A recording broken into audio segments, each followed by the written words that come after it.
सहेली।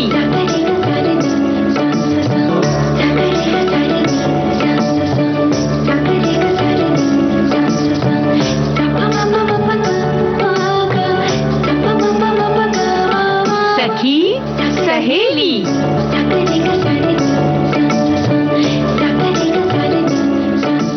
सभी सखियों, सहेलियों और सखाओं को रेडियो सखी ममता सिंह का नमस्कार। आरती जी, आपको भी हमारा नमस्कार। ममता जी, आपको और सभी सखियों को, सभी सखाओं को आरती श्रीवास्तव का नमस्कार।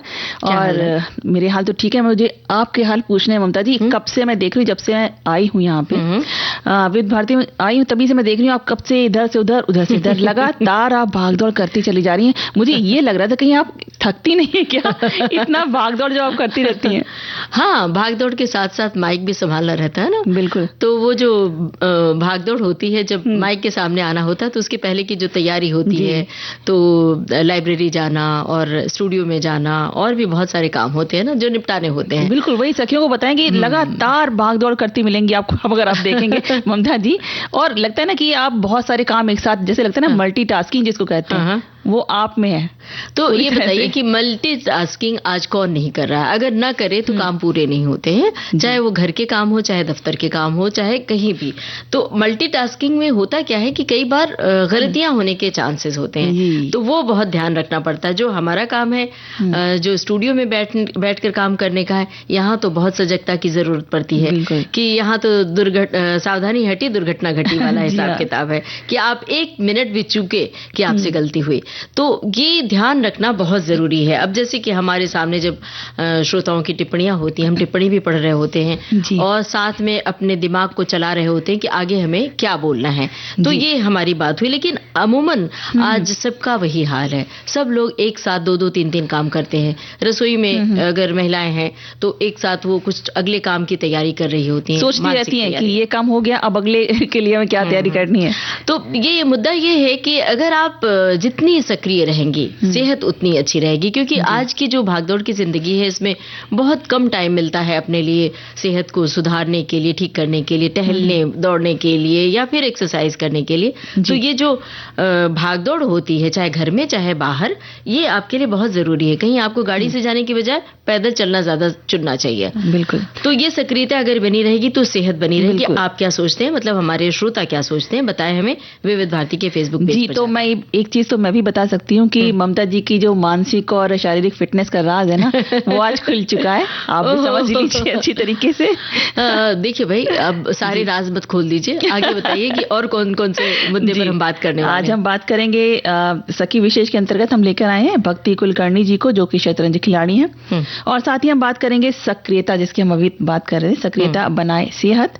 और QR कोड से कैसे धोखाधड़ी की जा सकती है आपके साथ, हमारे साथ, ये हम इस पर भी बात करने वाले हैं। आरती जी, आजकल तो ये धोखाधड़ी जो मोबाइल के जरिए ऑनलाइन धोखाधड़ी है, ये तो बिल्कुल जैसे बहुत आम बात हो गई है और हर कोई कभी न कभी इसका शिकार हुआ है, खुद नहीं तो उसके दोस्त मित्र रिश्तेदार। बहुत बहुत ज्यादा QR कोड से धोखाधड़ी कैसे होती है, हमारे श्रोताओं को बताना है। और हमारे श्रोता अपने अनुभव लिख सकते हैं विविध भारती के फेसबुक पेज पर जाकर www.facebook.com/VBS Mumbai टाइप करें और वहां जाकर अपनी बात टाइप करें, लिखें। आपके साथ या किसी आपके जानने वाले के साथ अगर कुछ इस तरह से धोखाधड़ी हुई है तो आप बता सकते हैं।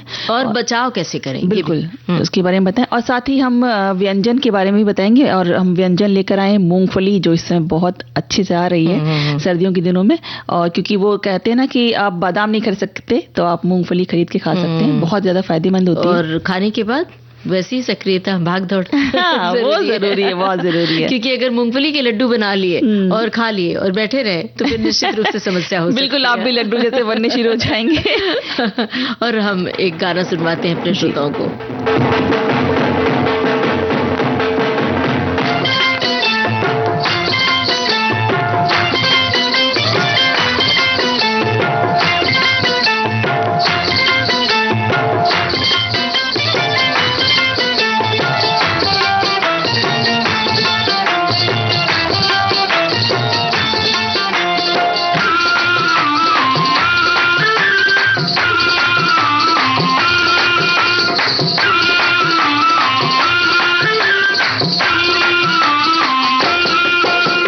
सबसे हंसी हो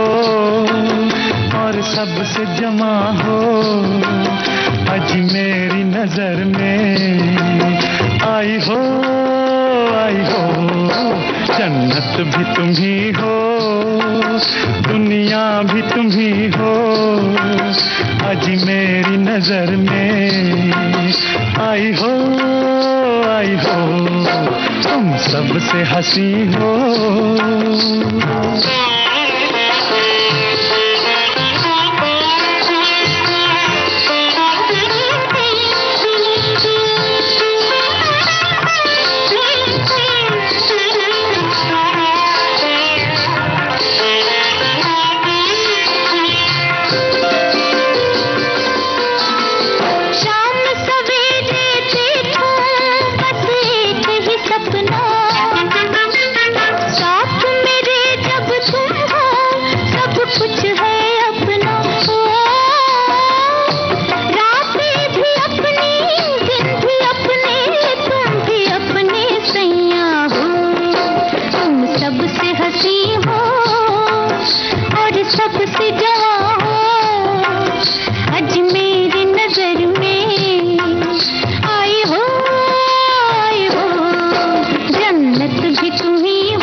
तुमको देकर कौन है इस दुनिया में आज तुमसे बेहतर हो।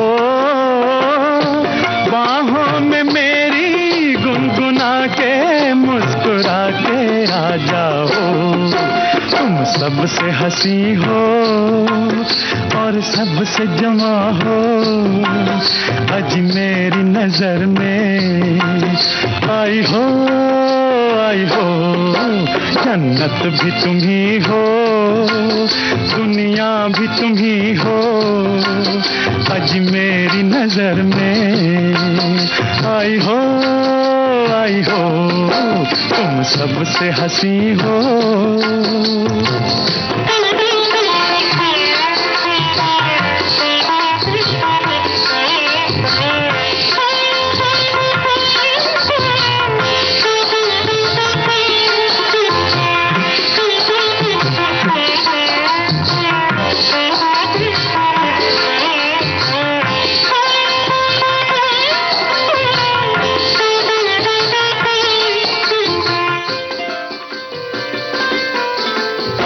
आजकल आती ये जो ठंडी ठंडी सुबह और ठंड के दिन हैं, ठंडी ठंडी हवाएं चलती हैं जी। सारे काम एकदम से रोक दिए हैं। ऐसा लगता है कि चलो अभी नहीं करते, कल कर लेंगे या बाद में कर लेंगे। सारी सक्रियता रुक सी जाती है।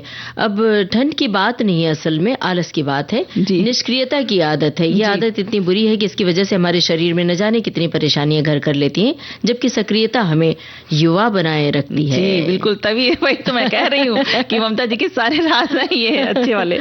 और आज की तेज रफ्तार, आधुनिक, गतिहीन जीवन शैली और डेस्क पर बैठकर काम करने की जो आदत है, उसकी वजह से स्वास्थ्य को खतरा पैदा हो रहा है। अच्छी सेहत के लिए सक्रियता बहुत जरूरी है। जब हम पूरे दिन सक्रिय बने रहते हैं तो हमारा शरीर भी स्वस्थ और मन प्रसन्न रहता है। बढ़ती उम्र में स्वास्थ्य संबंधी समस्याएं परेशान ना करें, इसके लिए जरूरी है कि हम पहले से ही सक्रिय हो जाएं और नियमित दिनचर्या का अपना प्रयोग करना शुरू कर दें। बिल्कुल, आज की जीवन शैली में शारीरिक गतिविधियां बहुत कम होती जा रही हैं। हम बस अपने में ही गुम रहते हैं, जो मानसिक स्वास्थ्य के लिए भी अच्छा नहीं है। और सक्रियता ये मतलब इतना ही नहीं कि आप रोज सुबह शाम दौड़ने चाहिए, इतना काफी है। लोग हमने कई लोगों को देखा है कि सुबह टहलने चले जाते, टहल के आके बढ़िया आराम से सो जाते हैं। और या फिर मोबाइल में, लैपटॉप के सामने, कंप्यूटर के सामने बैठे रहते हैं, तो ये निष्क्रियता हो गई। वो जो सक्रियता थी आपकी, वो सब 2 घंटे के लिए थी। तो दिन भर आप कुछ न कुछ करते रहे। और आजकल इसीलिए दफ्तरों में ये व्यवस्था भी की गई है कि अगर आप चाहें तो आप बैठे बैठे नहीं बल्कि खड़े होकर भी कामकाज कर सकते हैं। और ये भी कहा जाता है, अक्सर डॉक्टर्स ये कहते हैं कि आप अगर कंप्यूटर के सामने काम करें या बैठकर काम करें तो आप थोड़ी देर में उठकर एक चक्कर लगाएं, जहां भी हैं बाहर अपने दफ्तर में एक चक्कर लगाकर आकर फिर बैठें। तो इससे जो आपकी मांसपेशियां हैं, जो तनाव आती हैं, वो रिलीज होती हैं। बिल्कुल। और वैसे भी सक्रियता जो होती है वो हमें चुस्त दुरुस्त और तंदुरुस्त बना के रखती है। और तनाव है, चिंता है, अवसाद है, इसको कम करने में भी बहुत मदद करती है। बहुत से शोध भी ये बताते हैं कि सक्रिय रहने वाले जो लोग हैं वो अक्सर लंबा और स्वस्थ जीवन जीते हैं। और क्योंकि अगर वैसे भी अगर हम दिन भर सक्रिय बने रहते हैं, कुछ ना कुछ काम करते रहते हैं, तो जब हम रात में इतना थक जाते हैं कि हमें नींद बहुत अच्छी आती है। क्योंकि जो बहुत से लोगों को शिकायत होती है कि उन्हें नींद नहीं आती, रात में बहुत देर तक जगते रहते हैं, तो यही वजह आपकी निष्क्रियता की वजह से भी कभी कभी ऐसा होता है कि नींद नहीं आती, कहाँ तक आलस की वजह से। बिल्कुल। और एक खुशहाल और जीवंत जीवन जीने के लिए सक्रियता बहुत जरूरी है और अपने जीवन शैली में सुधार बहुत जरूरी है। चाहे वो आपका खेलकूद हो, दौड़ना हो और तेज तेज चलना हो, चाहे टहलना हो, योग करना हो, नृत्य, गायन, हर तरह की गतिविधि आपको सक्रिय बनाती है। सक्रिय रहना केवल वजन घटाने के बारे में नहीं बल्कि जीवन की गुणवत्ता को बेहतर बनाने के बारे में है। हमने तो ये देखा है कि जो लोग हमेशा सक्रिय रहते हैं, एक्टिव रहते हैं, जल्दी जल्दी चलते रहते हैं और वो बहुत लंबे समय तक ऐसे बने रहते हैं। और जो लोग बैठे बैठे एक ही जगह पर बैठे बैठे अपने बच्चों से कोई चीज मांग ले, लो भाई पानी इधर ही दे दो, खाना इधर ही दे दो, या अपनी पत्नी से, बहन से, और कई घंटे लगातार बैठे रहते हैं। यहाँ तक कि दफ्तर की तो आपकी काम की बाध्यता है, लेकिन घर में जब आप होते हैं तब आपकी बाध्यता नहीं होती, समय की बाध्यता नहीं होती है। आप उठकर खुद पानी ले सकते हैं, खुद उठकर किताबें जमा सकते हैं, घर ठीक कर सकते हैं। ये जो छोटे छोटे काम है आपको एक्टिव बनाते हैं। बिल्कुल। और साथ ही नियमित शारीरिक व्यायाम करते हैं जो हम, तो उससे एंडोर्फिन नामक हार्मोन निकलते हैं जो शरीर के प्राकृतिक मूड बूस्टर होते हैं।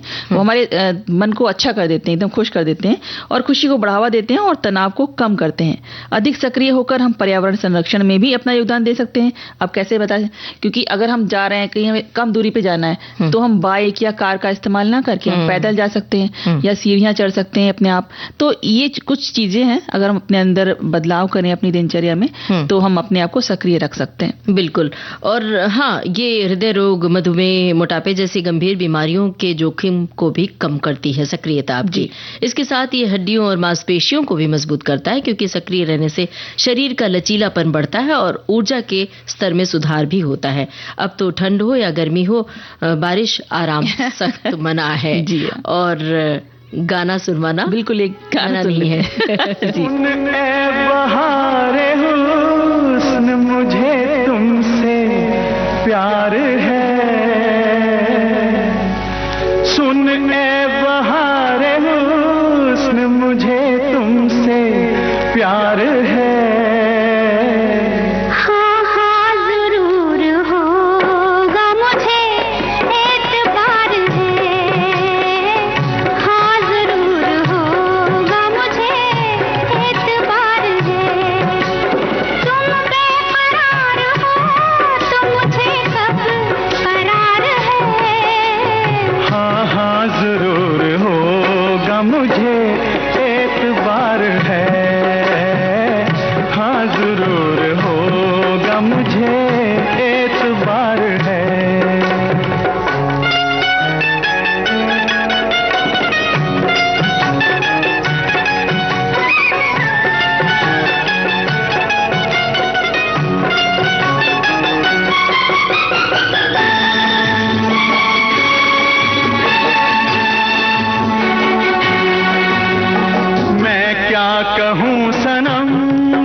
जब नहीं हो तो मैं बेकरार हूँ।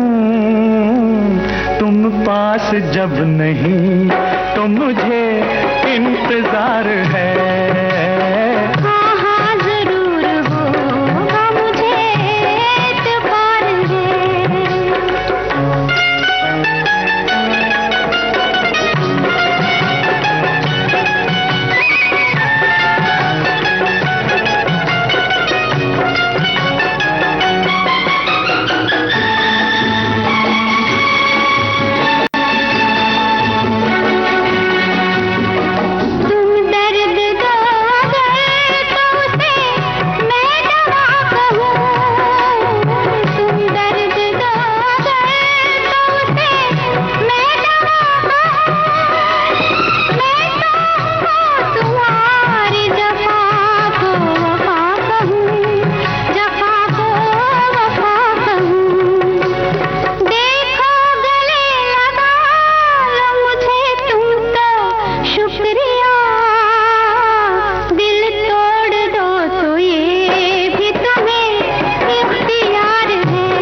ये गाना हमारे श्रोता सुन रहे थे। फिल्म थी night in London. Lata Mangeshkar और महेंद्र कपूर की आवाजें थी। आनंद बख्शी के बोल थे। लक्ष्मीकांत प्यारेलाल का संगीत था जी। और बात चल रही थी सक्रियता की, एक्टिवनेस की। तो हमारे श्रोताओं ने भी बहुत कुछ लिखकर भेजा है। तो एक श्रोता है जो लिखते हैं कि सक्रियता बनाती है हमारी सेहत। सक्रिय रहना मतलब एक्टिव रहना। एक्टिव रहने के लिए अपनी दिनचर्या में छोटी छोटी शारीरिक गतिविधियां शामिल करें, जैसे लिफ्ट की जगह सीढ़ियां लेना, पैदल चलना और बच्चों के साथ खेलना। साथ ही सुबह की सैर, योग, नृत्य और अपनी पसंदीदा खेल गतिविधियों को करना चाहिए, जो हमें शारीरिक और मानसिक रूप से सक्रिय और ऊर्जावान महसूस कराती हैं और तनाव भी कम करती हैं। याद कीजिए आरती जी, पहले वाले दिन विद्यार्थी जीवन और पढ़ाई के दिन, बचपन वाले दिन, थकान नहीं लगती थी ना लगातार। बिल्कुल, थकान का कहीं कोई नामो निशान नहीं है। दिन भर दौड़ना, कूदना, खेलना और पैदल चलना, लंबी दूरियों तक पैदल चलते चले जाना। धूप की तपिश नहीं महसूस होती थी। फिर वो आदत सी पड़ जाती है कि ऐसे ही है जीवन। लेकिन जब थोड़ी थोड़ी आराम तलबी हो जाती है ना, तो जरा से में भारी लगने लगता है। पैदल चलना भी लगता है, इतनी दूर कौन पैदल चलेगा। तो इसलिए जो सक्रियता की आदत है उसको मेंटेन रखना चाहिए। बिल्कुल। एक श्रोता ने भी कुछ इसी तरह की बात लिखी है। लिखा है कि विद्यार्थी जीवन में खेल कूद, दौड़ भाग, व्यायाम बहुत किया। पिताजी के साथ खेत पर काम, नौकरी में 5 पीरियड अपना विषय पढ़ाकर शाम को पैदल 5 किलोमीटर घूमने जाने। अब 70 की उम्र में दिन प्रतिदिन घर के कामों में व्यस्त रखकर शाम को पैदल घूमने जाने का क्रम आज भी कायम रखा है। श्रीमती जी सुबह 4 बजे से टीवी पर योग करती हैं। बाद में बच्चों के लिए रसोई में सहयोग देना हमारी सेहत का राज है। क्या बात है भाई, ये तो बहुत अच्छी बात है। हाँ, ये तो श्रोता हमारे इससे प्रेरणा पाएंगे। हमें खुद प्रेरणा मिल रही है इस बात से कि ये 70 बरस की उम्र में भी आप इतने सक्रिय हैं। और बहुत अच्छी बात यह है कि स्वस्थ हैं जी। और देखिए, बाहर भी करने के बाद ये रसोई में भी मदद करते हैं। कितनी अच्छी बात है। बिल्कुल। तो इससे तो हमें लगता है हमारे जितने पुरुष श्रोता हैं उनको प्रेरणा लेनी चाहिए। आज से रसोई घर में जाकर कुछ न कुछ व्यंजन तो बनेगा। वैसे आज हम व्यंजन की बात बताने वाले हैं, तो जो व्यंजन हम बताएंगे हो सकता है उसी व्यंजन को आजमाया जाए। बिल्कुल। और अगली सखी सहेली में ये बात हमें पता चलेगी। बिल्कुल, बताइए हमें जरूर। और एक और श्रोता है ममता जी जो लिखते हैं कि सक्रियता सही बात है। निष्क्रिय रहने से मन में कई सारे निरर्थक विचार आते रहते हैं, सेहत पर भी बुरा असर पड़ता है। इसलिए हमारे दिमाग को खुद को कोई ना कोई नए कार्य, फिर वो अपना हो या कोई सेवा भावी संस्था का, उस कार्य में व्यस्त रखना चाहिए और रहना चाहिए। निष्क्रिय रहने की बात पर एक गुजराती मुहावरा इन्होंने लिखा है कि नवरो बैठो मानस न खोद वारे। मतलब निष्क्रिय रहने वाला आदमी कुछ भलाई का काम नहीं कर सकता है। और एक श्रोता ने लिखा है कि निष्क्रियता शरीर को तो कमजोर करती है, साथ ही साथ मन को भी सुस्त बना देती है। ये बात सही है। हाँ। देखिए, जो आलस में बैठे रहते हैं, हमने देखा है कि उनका दिमाग भी सुस्त चलता है। वो सोचते हैं अरे अब क्या करें, तो क्या जल्दी से कोई त्वरित निर्णय, त्वरित बात उन्हें नहीं सूझती है, इसलिए बहुत जरूरी है। चाहे कुछ लोग अपने मोटापे की दुहाई देते हैं कि हम मोटापे के कारण फास्ट नहीं चल पा रहे हैं, तो ठीक है, फास्ट नहीं चल पा रहे हैं, लेकिन जिस तरह से भी चल रहे हैं, चलना बहुत जरूरी है। और कई मोटे लोगों को देखा है, शरीर से मोटे लोगों को, कि बहुत अच्छा नृत्य करते हैं, बहुत तेज भागते हैं, बड़े धावक बने हैं। बहरहाल, इन्होंने आगे क्या लिखा है कि नियमित गतिविधि, चाहे वो सुबह की सैर हो, योग हो, व्यायाम हो, दिन भर में छोटे छोटे सक्रिय ब्रेक न केवल शारीरिक स्वास्थ्य को बनाए रखती है, बल्कि मानसिक स्पष्टता, ऊर्जा और खुशी भी बढ़ाती है। जी, ये तो सही है बिल्कुल। अगर हम शारीरिक रूप से एक्टिव रहते हैं ना, तो मन भी हमारा उसी तरह से एक्टिव रहता है। नहीं तो कुछ ना कुछ तनाव लेके बैठे रहेंगे, कुछ ना कुछ सोचते रहेंगे और बस परेशान होते रहेंगे। और कई बार ये भी होता है कि जब आप उदास हो, बहुत परेशान हाल हो, एकदम अवसाद में जा रहे हो, तो आप बैठे रहेंगे तो आपका अवसाद और बढ़ता है, डिप्रेशन और बढ़ता है, तनाव और बढ़ता है। बल्कि आप जहां बैठे वहां से उठकर कुछ करने लगे, कुछ काम में अपने को व्यस्त कर लें, तो देखिए आपका जो अवसाद है कम हो जाता है। बिल्कुल। और वैसे अगर बैठे रहते हैं, कुछ ना कुछ उल्टा सीधा सोचते रहते हैं, तो ऐसे केमिकल रिलीज होते हैं हमारी बॉडी में कि फिर हमें कुछ ना कुछ परेशानी उसकी वजह से होने लगती है, मोटापा बढ़ने लगता है या ब्लॉटिंग, इस तरह की चीजें होने लगती हैं। और एक हमारे श्रोता हैं, उनका भी हम पढ़ लेते हैं, क्या लिखते हैं।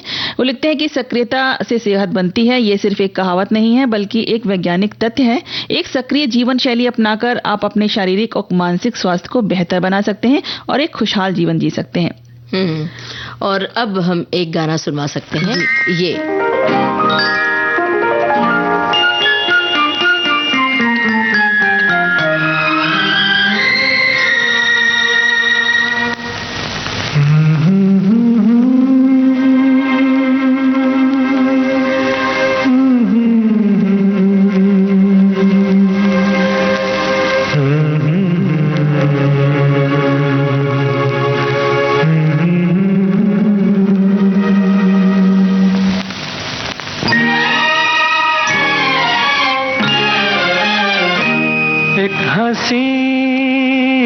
शाम को दिल मेरा खो गया, एक हंसी शाम को दिल मेरा खो गया। पहले अपना हुआ करता था, अब किसी का हो गया। एक हंसी शाम को दिल मेरा खो गया।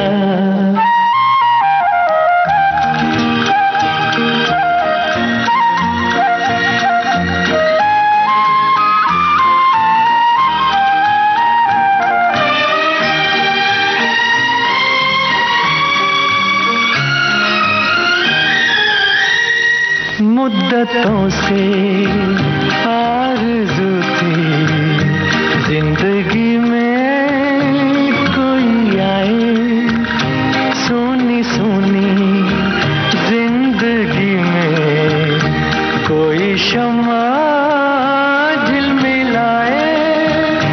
वो जो आए तो रोशन जमाना हो गया।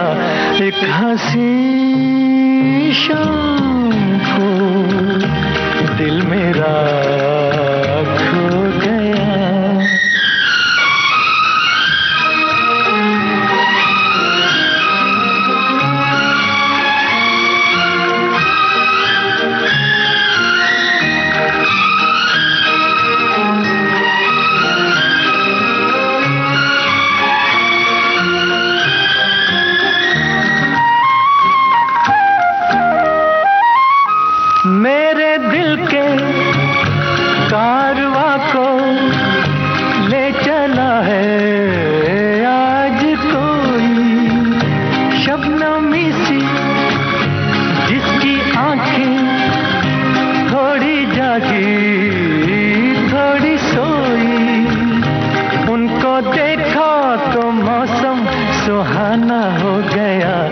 एक हंसी शाम को दिल मेरा खो गया।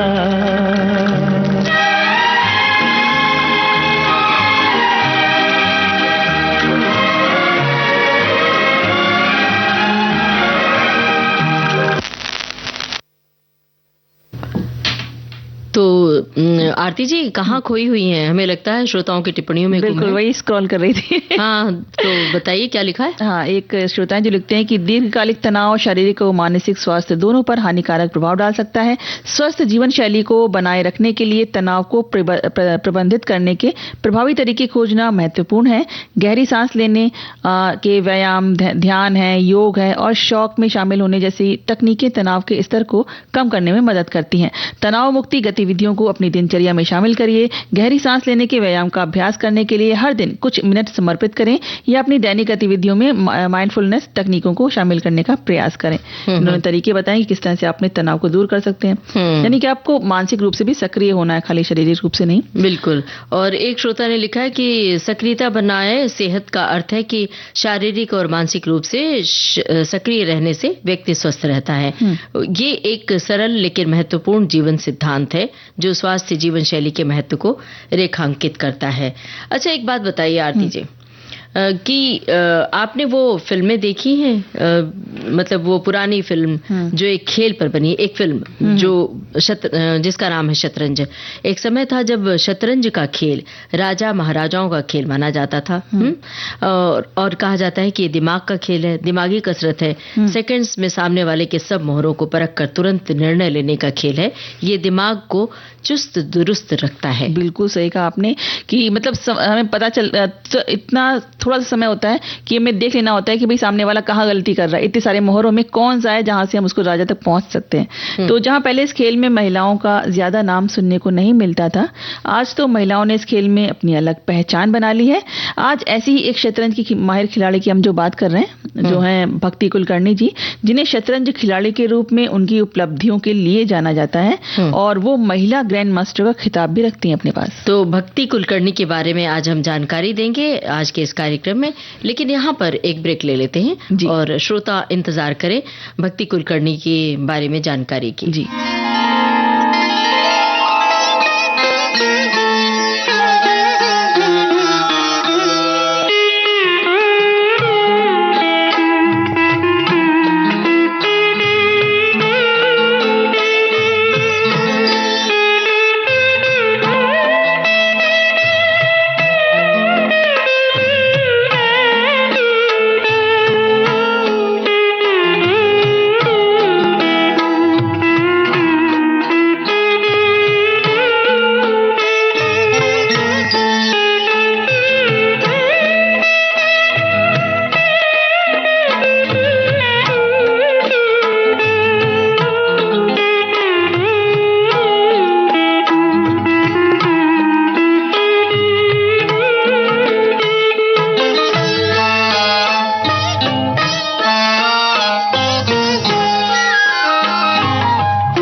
खुशखबरी कहिए ना, आ गया है मौका सखियों को अपनी बात कहने का। सखियां फोन पर हमसे बताएं अपने दिल की बात और फरमाइश करें अपने पसंदीदा गानों की। सखियों के लिए सखियों द्वारा प्रस्तुत किया जाने वाला आप सबका पसंदीदा कार्यक्रम हेलो सहेली। इस कार्यक्रम की रिकॉर्डिंग होगी प्रत्येक मंगलवार को दिन में 11 बजे से 12 बजे के बीच। हेलो सहेली कार्यक्रम का प्रसारण होगा प्रत्येक शुक्रवार को दिन में 3 बजे से सिर्फ विविध भारती पर। शुक्रिया शुक्रिया। रिकॉर्डिंग के लिए नोट कर लीजिए हमारा टेलीफोन नंबर 022-400-24662। तो उठाइए अपना टेलीफोन और कहिए हेलो सहेली और बताइए अपने दिल की बात, सुनिए अपनी पसंद के गाने। तो रिकॉर्डिंग तो कल ही है ना मैम ममता जी? बिल्कुल, मंगलवार को होती है हेलो सहेली कार्यक्रम की रिकॉर्डिंग, और हम सखियों से यही बोलते हैं कि वो अपनी कुछ बात इकट्ठा करें, संग्रहित करें और कहें। कई बार जब फोन लग जाता है उनका और वो यही कहती हैं कि हमें घबराहट में हम जो कहना चाहते थे भूल गए, उसका तरीका क्या है कि आप कागज कलम लेकर कागज पर लिख लें, और अभी तो मोबाइल का जमाना है, मोबाइल के नोटपैड में आप लिख सकती हैं, व्हाट्सएप करके आप रख सकती हैं, उसे संग्रहित कर सकती हैं। बिल्कुल, इससे आपका समय भी खराब नहीं होगा और आप अच्छे से बात भी कर लेंगी। बिल्कुल, तो कल मंगलवार को अवश्य फोन करें। अब हम कहाँ थे, बात कर रहे थे भक्ति कुलकर्णी के बारे में, जो शतरंज खिलाड़ी हैं, और उनके बारे में थोड़ी जानकारी हमने दी थी। अब आगे की और जानकारी उनके बारे में दे देते हैं। भक्ति कुलकर्णी ने महज 2.5 बरस की उम्र में ही शतरंज खेलना शुरू कर दिया था, और उनका कहना है कि मैं खुद को बहुत भाग्यशाली मानती हूँ क्योंकि मुझे ये हुनर अपने पिता से मिला है, जो कॉलेज के दिनों से ही शतरंज के शौकीन खिलाड़ी थे, लेकिन आर्थिक तंगी के कारण उनके पिता शतरंज में अपना करियर नहीं बना सके। जी, और भक्ति ने बताया कि वो उनकी गोद में बैठकर शतरंज खेलती थीं और इस तरह उन्होंने 2.5 साल की उम्र में ये दिमागी खेल सीखा और 4 साल की उम्र में उन्होंने टूर्नामेंट खेलना शुरू कर दिया था। भक्ति बताती हैं कि मुझे आज भी याद है कि जब मैंने शतरंज खेलना शुरू किया था तब इस खेल में कोई लड़की नहीं थी। बताइए 2.5 साल की उम्र में जब बच्चे इतना कुछ समझते भी नहीं है, और उनके माता पिता को भी कहना चाहिए कि अपनी बच्ची को उन्होंने एक अच्छी दिशा में डाला और उसके खेल के प्रति एक लगाव पैदा किया। दिमागी तौर पर कितनी दुरुस्त रही होंगी। और जब महिला राज्य चैंपियनशिप होती थी तो आयोजक खिलाड़ियों की माताओं से और अपने बच्चों को टूर्नामेंट में शामिल करने का अनुरोध करते थे, क्योंकि उस समय खिलाड़ियों की संख्या बहुत कम थी। इसीलिए शुरुआत में भक्ति को शायद ही कोई प्रतिस्पर्धा मिली। उनका ये कहना है कि मुझे याद है कि मैं अपनी माँ की गोद में बैठकर खेलती थी, क्योंकि मैं मेज तक पहुंच भी नहीं पाती थी, इतनी छोटी थी। इतनी छोटी सी उम्र में भक्ति ने 6 साल की उम्र में अपनी पहली राज्य चैंपियनशिप जीती। उन्होंने अंडर 7 राज्य चैंपियनशिप जीती और फिर राष्ट्रीय स्तर के लिए उनका चयन हुआ और 1998 में उन्होंने राष्ट्रीय स्तर पर 3रा स्थान प्राप्त किया। समय के साथ उनका प्रदर्शन बेहतर होता चला गया। खेल में व्यस्तता का असर उनकी पढ़ाई पर पड़ा, लेकिन शतरंज खिलाड़ी होने से उनको इसका फायदा भी मिला, क्योंकि दिमागी रूप से आपको इतना मजबूत कर देता है ना कि आपको चीजें अच्छी तरीके से याद होने लगती हैं। बिल्कुल, तो इससे उनकी पढ़ाई में मदद मिली। और कुछ लोगों का ये मानना है कि शतरंज सिर्फ दिमाग और तर्क का खेल है, जिसमें शारीरिक फिटनेस की जरूरत नहीं होती, लेकिन ऐसा नहीं है। इस खेल में फिटनेस बहुत जरूरी है। भक्ति ने ये बताया कि इस खेल में शरीर को फिट रखना बहुत जरूरी है ताकि दिमाग भी फिट रह सके। खेल और टूर्नामेंट से पहले वो दिमाग को तरोताजा रखने के लिए प्राणायाम और ध्यान करती हैं। बिल्कुल, और खेल खत्म होने के बाद यानी वो सक्रिय बनी रहती हैं। वो लंबी सैर पर जाती हैं और जब वो घर पर होती हैं तो व्यायाम करती हैं। और भक्ति को शतरंज के अलावा फोटोग्राफी, टेबल टेनिस खेलना और तैराकी भी पसंद है, जो कि बहुत ही अच्छे व्यायाम है। भक्ति ने मुंबई विश्वविद्यालय से BA की डिग्री प्राप्त की है। भक्ति को खेल के लिए बहुत आर्थिक संघर्ष भी करना पड़ा। 2008 में उनकी खेल यात्रा में एक महत्वपूर्ण मोड़ आया जब उन्होंने गोवा शतरंज संघ में सर्वश्रेष्ठ गोवा खिलाड़ी का खिताब जीता। भक्ति को श्री रघुनंदन गोखले का मार्गदर्शन मिला, जो शतरंज के क्षेत्र में एकमात्र द्रोणाचार्य पुरस्कार विजेता हैं। भक्ति उनसे 7 साल की उम्र में मिली थी। उन्होंने बिना किसी शुल्क के भक्ति को प्रशिक्षण दिया। जी, और 2016 में उन्होंने राष्ट्रीय महिला चैंपियन, एशियाई महाद्वीपीय चैंपियन, राष्ट्रमंडल महिला चैंपियन और विश्व स्कूल चैंपियन के खिताब जीते। साथ ही दिसंबर 2025 तक उनकी मानक FIDE रेटिंग 2316 है। इसके अलावा वो 2 बार की भारतीय राष्ट्रीय चैंपियन रही हैं। उन्होंने 2018 और 2019 में खिताब जीते। उन्होंने 2021 में विश्व टीम चैंपियनशिप में रजत पदक भी जीता। 2019 राष्ट्रमंडल चैंपियनशिप में कांस्य पदक जीता उन्होंने। इसके साथ ही साथ 2020 ऑनलाइन ओलंपियाड में भारतीय टीम के लिए उन्होंने बड़ी महत्वपूर्ण भूमिका निभाई, जहां टीम ने स्वर्ण पदक जीता। और वर्ष 2022 में उन्हें भारत के राष्ट्रपति द्वारा द्वारा उन्हें प्रतिष्ठित अर्जुन पुरस्कार से सम्मानित किया गया और ये सम्मान पाने वाली वो गोवा की पहली महिला खिलाड़ी बन गए। तो ये थी शतरंज खिलाड़ी भक्ति कुलकर्णी के बारे में जानकारी। और हम सब महिलाओं के लिए भी पुरुषों के लिए भी ये मिसाल है और प्रेरणा की स्रोत है। जो भी लड़की है जिसके अंदर भी हुनर है शतरंज का, वो इन्हें देखें और फॉलो करें और आगे बढ़ें इस दिशा में। बिल्कुल। अब एक गाना सुने।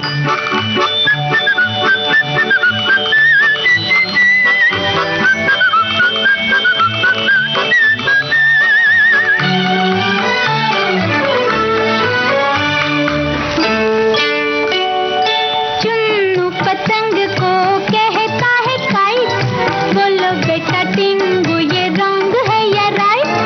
Right right right. राम के मुर्गे की है एक टांग, बोलो बेटा टिंगू ये राइट है या रॉन्ग? Wrong wrong wrong.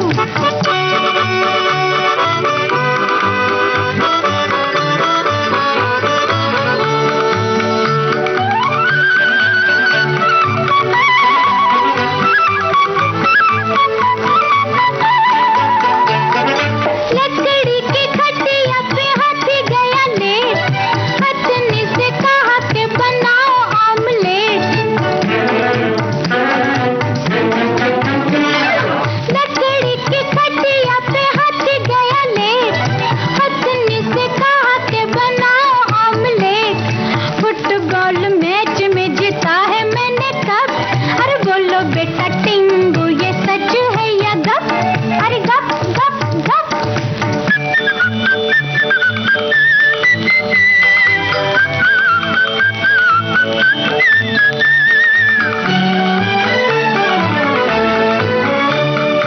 ऊंट ने चिड़िया को कर लिया कैच, दोनों में हुआ फिर कुश्ती का मैच। ऊंट ने चिड़िया को कर लिया कैच, दोनों में हुआ फिर कुश्ती का मैच। चिड़िया से ऊंट की टांग गई टूट, अरे बोलो बेटा टिंगू ये सच है या झूठ? झूठ झूठ झूठ।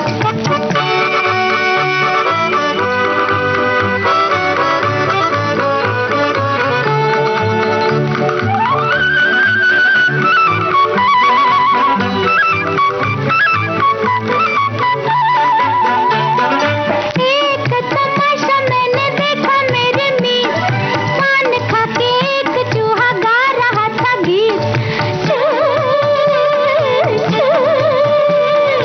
एक तमाशा मैंने देखा मेरे मीत, पान खा के एक चूहा गा रहा था गीत। पास बैठी बिल्ली तबला रही थी पीठ, पास बैठी बिल्ली तबला रही थी पीठ। बोलो बेटा टिंगू ये गलत है या ठीक? ठीक। अरे ये गलत।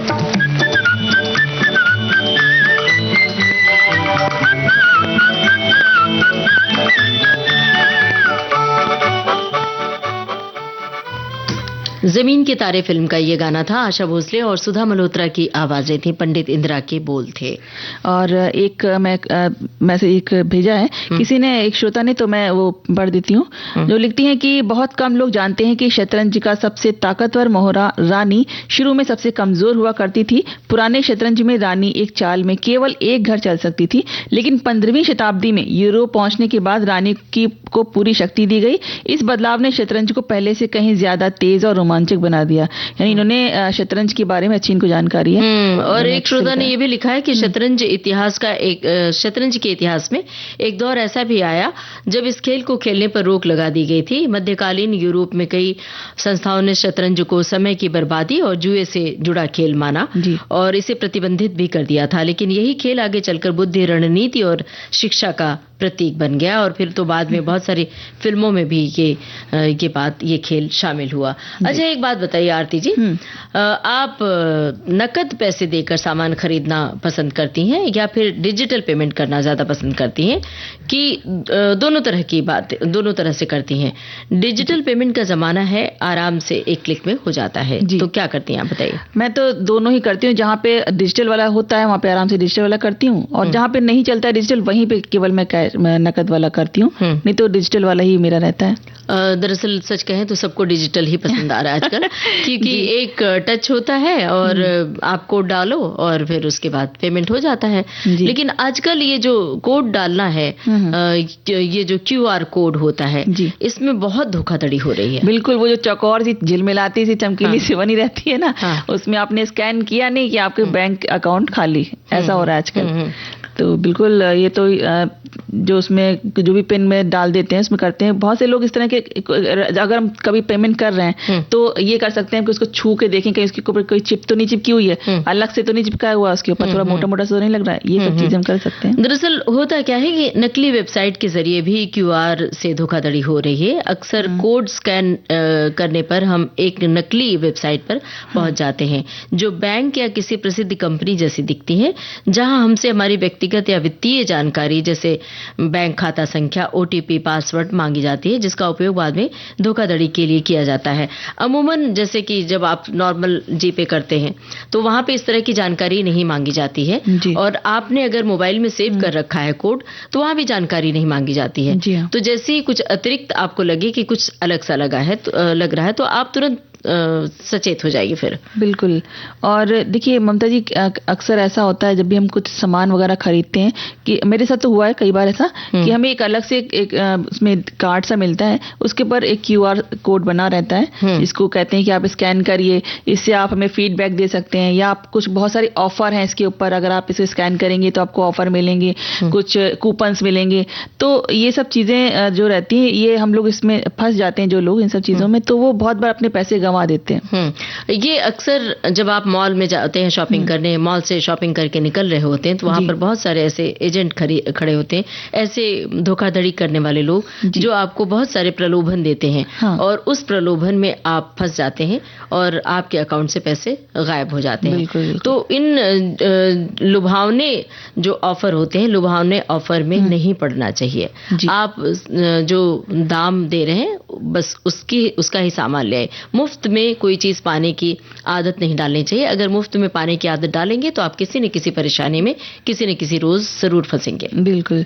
और इसके अलावा अपराधी जो हैं आजकल सार्वजनिक स्थानों पर नकली QR कोड, जैसे कि दुकानों, पार्किंग जो स्थल होते हैं वहां पे, या पेट्रोल पंप्स पर दिए हुए QR कोड को अपने नकली कोड से बदल देते हैं, और जब हम भुगतान करने के लिए कोड स्कैन करते हैं तो पैसे सही जगह पहुंचने के बजाय सीधे जो धोखेबाज अपराधी है उसके खाते में चले जाते हैं। और ऐसा हुआ भी है। कर्नाटक के मंगलौर में पेट्रोल पंप के कर्मचारी ने QR कोड बदलकर अपने मालिक को 1 साल में 58 लाख रुपए का चूना लगा दिया। और इसी तरह मध्य प्रदेश के खजुराहो में एक अपराधी ने 12 दुकानों के बाहर लगे QR कोड को रातों रात बदलकर अपने खाते में पेमेंट करवाने में वो सफल हो गया। और इन घटनाओं में कोड के जरिए अलग अलग तरीके से तकनीकी धोखाधड़ी की गई थी। और आमतौर पर इसे नकली QR कोड से पेमेंट की धोखाधड़ी कहा जाता है, जबकि तकनीकी रूप से नकली QR कोड जैसी कोई चीज नहीं होती है। आम QR कोड धोखाधड़ी में ऑनलाइन बाजार में संभावित खरीदार के रूप में खुद को पेश करने वाला अपराधी किसी वस्तु को खरीदने में रुचि दिखाता है, विक्रेता की UPI ID या बैंक खाते के विवरण का अनुरोध करता है। बिल्कुल। और खाते की जो जानकारी है उसकी पुष्टि करने के बहाने से उसको QR कोड भेजता है, और व्यक्ति इस बात से अनजान होता है कि QR कोड वास्तव में उसे उसके बैंक के लॉगिन पेज जैसा दिखने वाली एक नकली वेबसाइट पर ले जा सकता है। और जब वो मांगी गई जानकारी दर्ज करता है उसके ऊपर, तो अपराधी उसकी लॉगिन जानकारी को चुरा लेता है और उसके बैंक खाते में अपनी पहुंच बना लेता है।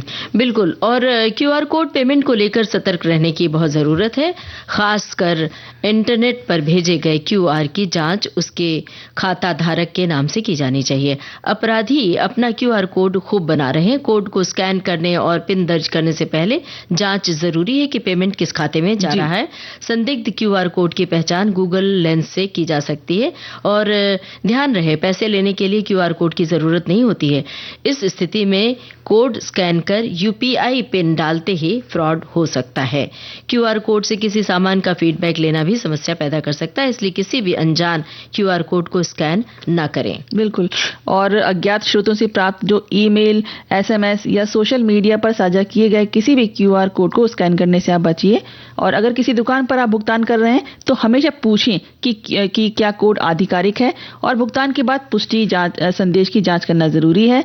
और देखें उसी का नाम है, उसी से पूछें कि ये तुम्हारा ही है। इस तरीके से आप अपने जो धोखाधड़ी से आप बच सकते हैं, है ना। और साथ ही कोड स्कैन करते समय आप ऐप में दिखाए गए विवरण जैसे कि प्राप्तकर्ता का नाम है, उसकी राशि है, उसको अच्छे से पढ़ें।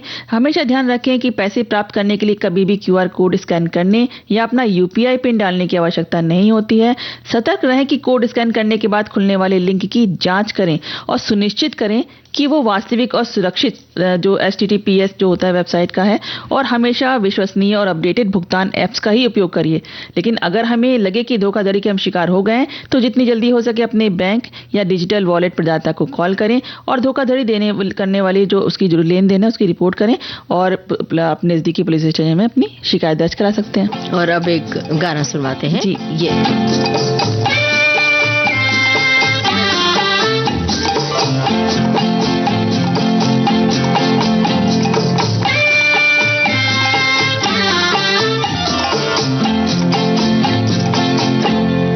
तुम्हारे प्यार में हम बेकरार हो के चले, शिकार करने को आए, शिकार हो के चले।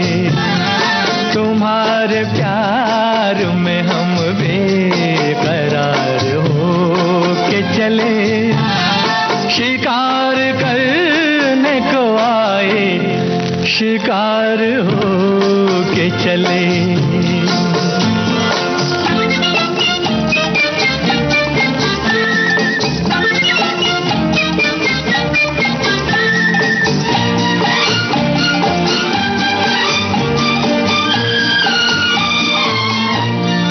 तुम्हें करीब से देखा तो दिल को हार दिया, तुम्हारी शोख अदा ने हमें तो मार दिया, तुम्हारी शोख अदा ने हमें तो मार दिया।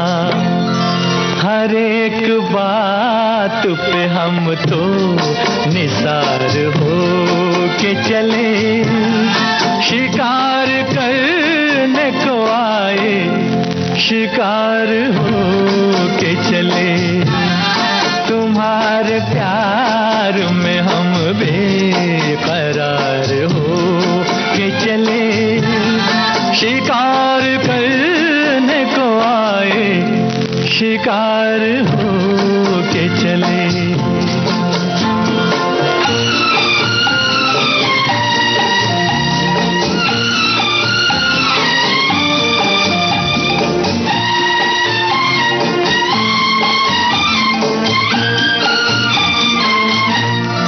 तुम्हारी आँख मोहब्बत की बात कहती है, तुम्हें जरूर किसी की तलाश रहती है, तुम्हें जरूर किसी की तलाश रहती है। ये राज जान गए राजदार हो के चले, शिकार करने को आए, शिकार हो के चले। तुम्हारे प्यार में हम बेकरार हो के चले, शिकार करने को आए, शिकार हो के चले। QR कोड से जब हम पेमेंट करते हैं तो बहुत सजग रहने की ज़रूरत है। बिल्कुल। और जब कोई खाने पीने की चीज़ की बात करते हैं तब भी बहुत सजगता की ज़रूरत है, कहीं कोई खाद्य पदार्थ ज़्यादा ना हो जाए। और जब हम रेसिपी की बात करते हैं तो रेसिपी की बात करते करते उसे आजमाने भी लगते हैं, आजमा कर खाते भी हैं। बिल्कुल खाएं, लेकिन थोड़ा सा ध्यान रखें, खाएं इतना ज़्यादा ना खा लें कि वो नुकसान करने लग जाए। तो वहाँ भी ध्यान रखना बहुत ज़रूरी है। अब देखते हैं कि शबनमी मूंगफली में क्या है। शबनमी मूंगफली? हाँ, शबनमी मूंगफली, ये मैं नहीं लिख रही हूँ, ये हमारी सखी है जिन्होंने लिख भेजी है रेसिपी। तो देखते हैं कि कैसे बनाते हैं। 100 ग्राम मूंगफली छिलका उतार कर, बेसन 2 बड़े चम्मच, हल्दी पाउडर 2 बड़े चम्मच, लाल मिर्च पाउडर, नमक, चाट मसाला स्वाद के अनुसार, तलने के लिए घी या तेल। तलने के लिए, भाई जब तलने की बात आती है तो लगता है कि जरा कम तेल में तले। हाँ, मूंगफली का छिलका उतार कर 1 बड़े चम्मच घी या तेल में धीमी आंच पर लाल होने तक भून लें। दूसरी थाली में बेसन, नमक, मिर्च और चाट मसाला मिक्स कर लें। भुनी हुई मूंगफली को एक बड़ी थाली में फैलाएं और इस पर पानी का छींटा मारें, जिससे सारी मूंगफली थोड़ी नम हो जाए। ध्यान रहे मूंगफली को गीला नहीं करना है। फिर बेसन और सभी सूखे मसाले को मूंगफली में अच्छे से लपेट लें। लिपटी हुई मूंगफली को तेज गरम तेल में डीप फ्राई कर ले। आपकी शबनमी मूंगफली तैयार है। अगर यहाँ तक आ रही है ममता जी, यहाँ तक आ रही है खुशबू, तो लगता है आज आजमाना पड़ेगा ये जी। अगर आप मूंगफली को फ्राई नहीं करना चाहते हैं तो एयर फ्राई में 160 डिग्री में करीब 20 मिनट लाकर रखेंगे तो आपकी क्रिस्पी मूंगफली तैयार हो जाएगी। आप इसी तरह मखाने पर भी बेसन वाला सेम मसाला लगाकर एयर फ्राई करके कम तेल में बढ़िया नाश्ता बना सकते हैं। क्या बात है, अब लगता है बनाना पड़ेगा। वैसे माइक्रोवेव में भी बनाया जा सकता है, इन्होंने लिख भी दिया है, तो तेल की बजाय वो भी इस्तेमाल किया जा सकता है। बिल्कुल, बहुत अच्छा लगेगा। और एक और इन्होंने भेजी है, एक श्रोताएं जो भेजते हैं कि मूंगफली के मैसूर पाक की रेसिपी भेजी है इन्होंने। क्या बात है भाई। तो इसके लिए चाहिए 1 कटोरी भीगी हुई मूंगफली का पेस्ट, 1 कटोरी घी, पौने कटोरी शक्कर, इलायची पाउडर। अब इसके लिए चाहिए कि स्टील की छन्नी के नीचे एक बाउल रख दीजिए ताकि घी जो है वो नीचे आ जाए। एक कढ़ाई में सारी सामग्री आप मिला लीजिए। अब इसे एक ही डायरेक्शन में चलाते जाइए और आंच को मध्यम ही रखना है। ये धीरे धीरे जब घी छोड़ने लगेगी और किनारे पर हल्का हल्का गुलाबी रंग होने लगे तब इसको आप छन्नी में डाल दीजिए। अब इसे आप इसमें टुकड़े कर लीजिए। अब मूंगफली जो मैसूर पाक है वो तैयार है। अरे वाह, तो बहुत क्या बात है। अब देखिए नए एक श्रोता ने लिख भेजा है आलू मेथी पत्ता मूंगफली की सब्जी। अरे वाह, ये भी देखते हैं, कुछ नया सा लग रहा है। 4 आलू मीडियम साइज के ले लीजिए, 250 ग्राम फ्रेश मेथी का पत्ता और 1 स्प्रिंग अनियन, 1 लहसुन पत्ते वाला, 4 हरी मिर्च, 1 टीस्पून 5 फोरन और 2 टेबलस्पून मूंगफली दरदरी कुटी हुई, आधा कप सरसों का तेल, 1 टीस्पून हल्दी पाउडर और नमक स्वाद के अनुसार। हल्दी भी हमें लगता है अपने स्वाद के अनुसार ही डालें जी, जरूरत के मुताबिक। आगे लिखा है कि कैसे बनाएं इसे। आलू को छील लें और अच्छे से धुल लें। अब इसे मोटे टुकड़े में काट लें। मेथी पत्ते को साफ करके डंठल हटा दें और उसे धुल कर बारीक काट लें। प्याज, लहसुन, हरी मिर्च को भी धुलें और उसे भी बारीक काट लें। गैस ऑन करें, कढ़ाई रखें। अब उसमें ऑयल डालें और अच्छे से गर्म करें। अब पंच फोरन उसमें डालें। फिर तड़के में कटे प्याज और हरी मिर्च को डाल दें।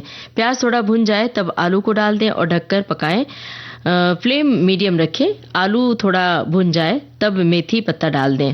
उसे भी ढककर 2 मिनट तक कुक करें। सब्जी थोड़ी पक जाए तब उसे चेक करें। अब उसमें हल्दी पाउडर और नमक स्वाद के अनुसार डालें और ढक दें और 2 मिनट पकाएं। फ्लेम ज़रूरत के हिसाब से करें। 2 मिनट बाद उसे चेक करें। अब उसे मीडियम फ्लेम पर भूनें।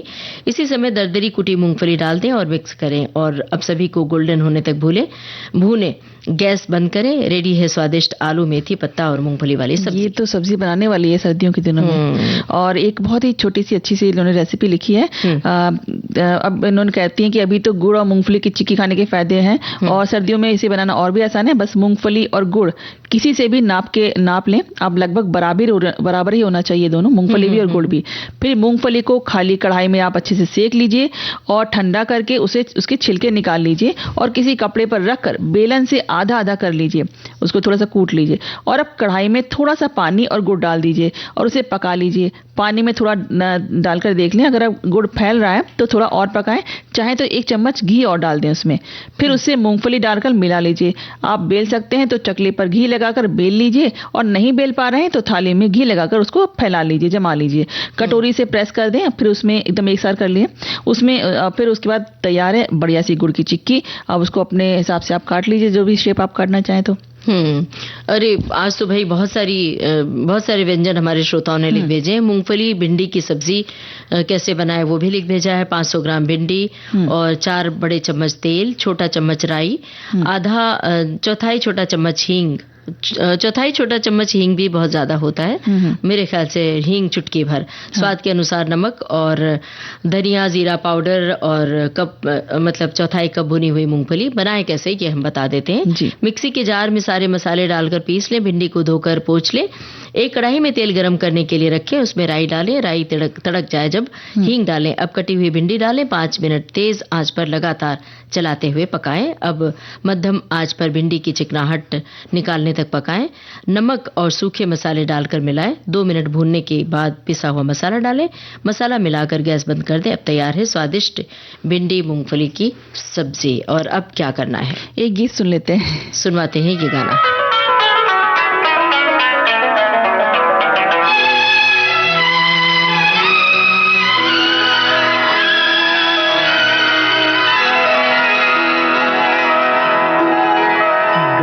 तुम भुला न दोगे सपने ये सच ही होंगे, हम तुम जुदा न होंगे, हम तुम जुदा न होंगे, गर तुम भुला न दोगे सपने ये सच ही होंगे, हम तुम जुदा न होंगे, हम तुम जुदा न होंगे।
यकीन फिल्म का ये गाना था। और अब घड़ी की ओर देख रहे हैं, बिल्कुल भी बोलने बतियाने जुदा होने का वक्त आ गया। हाँ, वक्त नहीं है कि हम कुछ बोले बतियाए ये गाना सुनवाए, तो जुदा होंगे लेकिन मिलने के लिए फिर मुलाकात होगी हमारी।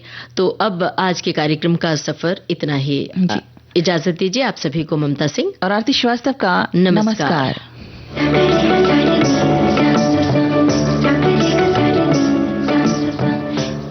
सखी सहेली कार्यक्रम की प्रोड्यूसर अनुश्री पाठक। सखी सहेली।